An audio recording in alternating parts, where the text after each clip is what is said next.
No one has more respect for Mike McCarthy than Jerry and Stephen Jones. He was outstanding.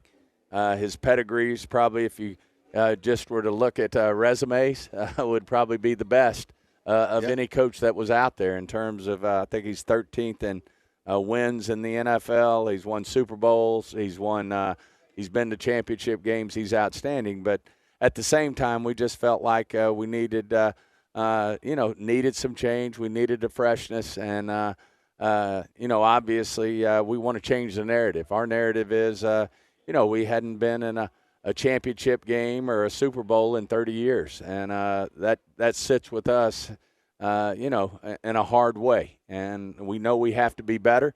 And you can't expect to keep doing the same things over and over and expect a different result. And you can't expect to keep doing the same things over and over and expect a different result. Don't look now. And I know there's going to be a portion of Cowboys fans that's immediately going to tell me, oh, don't say that. Stop the hype. Don't tell me what to do. You going to be miserable by yourself. We going to have fun over here cheering for the team that we all have made a conscientious decision to cheer for.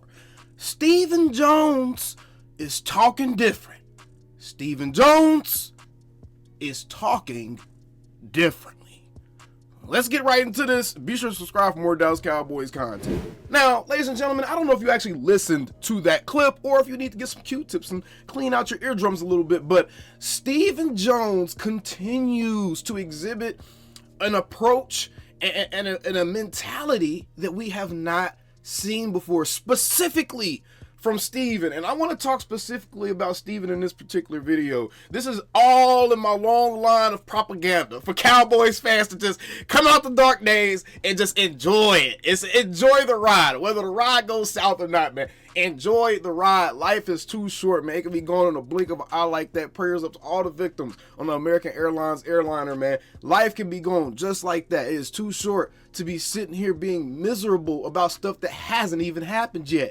Be hopeful. Have fun. Enjoy yourself. Enjoy being a fan, man. Don't make this way more stressful than it has to be. And being a fan is you look for the hope in things. Being a fan doesn't mean you perpetually look for all the ways the world is going to end every 5 minutes, man. That's not being a fan. That's being a hater. That's literally what our rivals are supposed to do for our team. Our rivals are supposed to be the one to tell us why our team is going to fail. And who cares if they're right? There's only one right group of fans every single year. There's only one right group, and most of the time it's been whatever group is associated with Patrick Mahomes. So who cares if we're wrong? Stop being afraid to cheer for your team or to be hopeful for your team due to the criticism or ridicule of fans from other fan bases. Because guess what? In a season where none of us thought we were going to win a Super Bowl, everyone still said we thought we were going to win a Super Bowl. So it doesn't matter what we do anyways. It doesn't matter if you try to come off as a smart fan for the behalf of these other teams' fan bases or even some Cowboys fans. Who cares? Let them folks be miserable by themselves, man. Let us actually live in the present, live in the now. Let us actually hear Stephen Jones tell us he's tired of it. He hears it. Him and Jerry, they both hear it. Their ego is hurt. Their ego has been devastated. They know that, yes, we got all the money in the world, but as it pertains to this football thing, we can't walk around here acting like we know what we're doing when it shows that we don't know what we're doing. Their ego is hurt, man. And this is the first time we've heard Stephen Jones come out and say they need to do something to combat a narrative. We've never heard Stephen Jones say that. We've heard him acknowledge narratives before, but we've never heard him say that the Cowboys need to do something differently to change a narrative.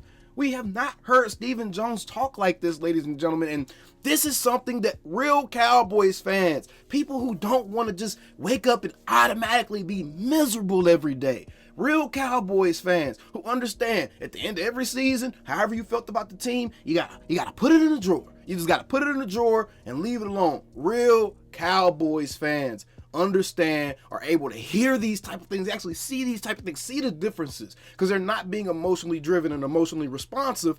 They're able to see the differences, and they're operating through a logical lens. They're operating through a lens of reality, man. And the reality is Stephen Jones hasn't talked like this. And I know people are going to say, well, they got to show me. It's January, about to be February. It is January. They can't show you nothing. All they can do is talk. All anybody can do is talk. But if they are going to talk, if they have to talk, I would rather them talk and hear positive things than them talk and continue to hear things that's going to piss us off. I would rather them say the stuff that they're saying right now versus coming out and saying, oh, Dak has to do more. There's too much of the pod gone. Oh, we really can't get too active in free agency. Da-da-da-da. I would rather them come out and say the things we actually want to hear versus them come out and saying the stuff that they've been saying for the last years on end, it seems. It makes no sense to me that people are still upset. People get mad when these people actually say the things that you want to hear them say. And no, they don't always say what we want to hear them say.